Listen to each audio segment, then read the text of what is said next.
When you drop your lens and you've busted your UV filter, you raise your hands and say, oh gosh, get it off, bust it off, twist it off.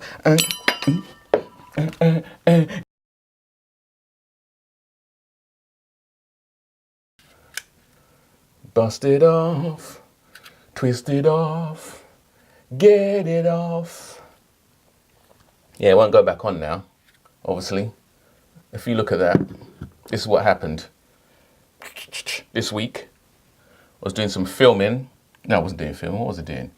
Taking some pictures of our West Indian Servicemen's Parade, annual parade. You know, happens every year, a week ahead of the armistice, armistice parade that we have. And I was running up and down in the streets, sunny South London. Well, not so sunny. Taking some pictures with my two Canons, my two shutter cameras, my 5D and my 6D that I'm using at the moment to do that.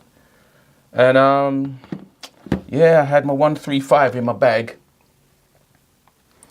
Popped it in, didn't zip it up. Running across I heard pow! When I looked down, this was on the floor. Oh my God. You know, my heart sank.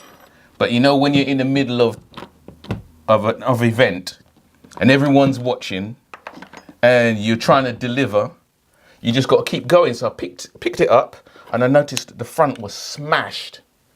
Luckily, I had a Revo. I had this filter on, I had this UV protecting filter on. And I've always kind of had this little debate whether these actually did anything.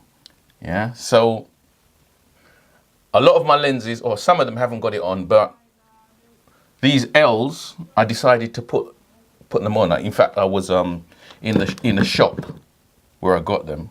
I was encouraged to get some really good filters, and I'm glad I did, because as you can see, it took the impact of the fall and bent and smashed. The glass actually smashed. I'll throw a picture up. I took a picture. It was cracked in about 4 different places, right the way across the front of the lens. But I had to just keep going. So I tried to take it off in the street, but obviously you can see it being warped like that. These only need to be warped a slight bit, and you ain't getting them off. You ain't getting them off. They ain't coming off for love nor money. Tried to twist it off, So I had to keep going. I still used the lens, and I'll show you some of the pictures that I took with a lens which was absolutely cracked in 4 or 5 places. And it's quite amazing that the cracks didn't even show up. You know, so not that I want my front element damaged. That shows me if my front element was damaged, it probably wouldn't show up, or it definitely wouldn't show up on the images. But what this filter did do is protect the filter rings, because if it had dropped on the edge, if it had impacted on this edge, it probably would have chipped out where the filters actually go, and I probably wouldn't even be able to put one in now. So if you're wondering whether these things serve a purpose, I think they do. Anyway, I had a struggle to get it off. I tried to get it off. It wouldn't come off. I had a strap wrench, and if you don't know what a strap wrench is, this is a strap wrench. I've had it for years. So what you actually do is you wrap it around. Let's see if I can get this. You put this through, and you kind of build a loop like that. That goes around your lens, around the edge. But as you can see here, if I can show you, yeah, let's put it on. It just about goes around the edge, around the circumference, but because the filter's too big, there's not enough space for, I can't do it with one hand, but there's not enough space for you to get any leverage. Let me do it down there and I'll show you in a second. I need an assistant. Here you go. Sorry, I touched the microphone. Here you go. Just about, you can just about see, it just about fits around, but there's not enough space for leverage. Yeah, so you can't lever it around. I did give it a good try, but even the strap wrench, which has worked in the past for stuck filters, weren't happening. So in desperation, I went online, and one of the solutions was to actually saw, get a hacksaw and saw a little groove on the two sides of the filter, get a knife or something in there and kind of twist it off. Didn't like the idea of using a hacksaw on me L, so I thought, no, I'm not going to do that. I had a jar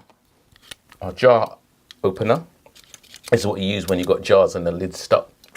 So I gave that a try, clamped it on, the thing wouldn't move, wouldn't budge, wouldn't come off for love nor money. And I think the problem with these kind of things, and even with a strap wrench, when you put in too much pressure on it, it warps it even more. So that didn't get it off. So what actually worked in the end it was quite simple, really, and I got it off in about, I don't know, a minute. I had to smash the glass. I mean, take the glass out because it was already smashed. Just make sure all the pieces were out. Got them out, and you get a snipper, grab hold of the edge, or you work it from the edge and actually just twist it to create this kink shape.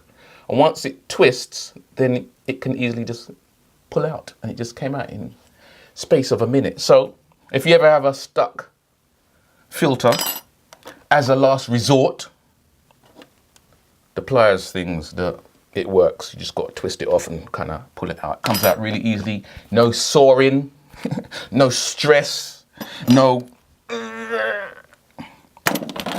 the stress-free way to get a filter off. Anyway, my 135 underneath was completely, as you can see, the front element, if I move out of the way so that it will focus, the front element on this is completely untouched. It's perfect. Everything works as is. The front edge isn't even chipped because the filter took the brunt of the fall. So once again, filters, I'm endorsing it here on this channel. The Multiple Media Manager endorses filters. Yeah, if you look at the images that we took with the cracked filter on, the only time it really showed up is when the sun was actually hitting the lens. I was shooting into the sun, so you was getting this kind of flary effect of the cracks in the lens. So it's good to know. It's good to know.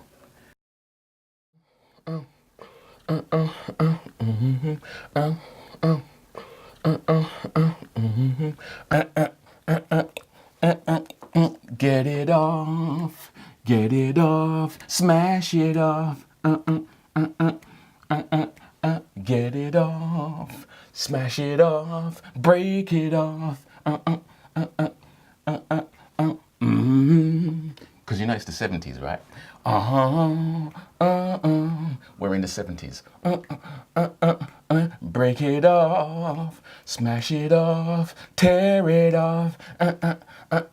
This is a tribute to the 70s because we're in the 70s now. Break it off, smash it off, tear it off.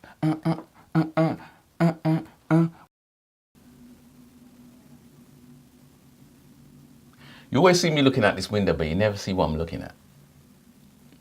Might show you one day. Yeah, so the only time you saw you could actually see the damage, the effects of the damage on the pictures is when I was shooting directly into the sunlight, and the sunlight kind of like refracted off the cracks in the filter. So it's good to know. It's all good. It's good to know. So I was running around with my 62. I'm going to show you. Here you go, my 62. I'm usually filming with it. I'm not actually filming with it today. I've got my M50 actually on the tripod, and I'm filming with a M50 with a 1018, just so that you can see and compare between episodes, as I was asked to do. Mr. Alan Jackson, you got your wish. It has come true. So you can compare and see what the difference is, if there are any differences between these two, quality-wise. As I said, the M50 can do almost everything if you give it the right lenses, and you've got your spare battery to hand, because the battery doesn't last very long. But yeah, I've had my 6D2 now for about, is it a month yet? Nearly a month, and I'm really loving this camera. All the negative press it got a year ago when it came out, it is just a great machine. It's a 5D2 modern with the flippy outy screen. The shutter sounds great. It is just, oh, can you hear that? Listen to this. It just sounds amazing. I mean, the image quality is amazing. It's a great camera, and you can get them for real good deal now, good price, because everybody's gone crazy on the EOS R and the mirrorless, and everyone's ditching what they got. I got this for £1,200. So I'm really happy with this. Let's see what happens. I'm using it photography and video, which is what I wanted it for, in events. It's doing a great job. That's it, really. Nothing more to be said this week. It's been really quiet. The life and times of a multiple media manager is one of boom and bust. And at the moment, we're in a trough. We're in a very quiet period. So not a lot to really share. But onwards and upwards. Keep on with your keeping on. And hopefully we'll see you next week. When you drop your lens and you smash your UV filter, you raise your hands and say, oh gosh, break it off, smash it off, tear it off. This is my tribute to the 70s, because we're in the 70s now. Smash it off, tear it off, break it off.